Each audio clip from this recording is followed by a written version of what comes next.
Morning guys, in front of me is TCL Plex, and let me show you how to add a fingerprint to this device. At first, open the settings, then find and select security and location. Now mark fingerprint sensor, and here select manage fingerprints. And now just mark next. As you can see, you need to set some backup to your fingerprint. It can be pattern, pin code, or the password. Draw your unlock pattern, tap on next, re-enter it just to confirm, and manage notifications.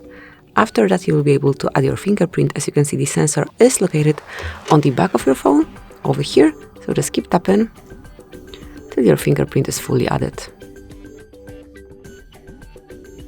And that's it, just mark done. And from now on, you can unlock your device with this fingerprint only, so just like this.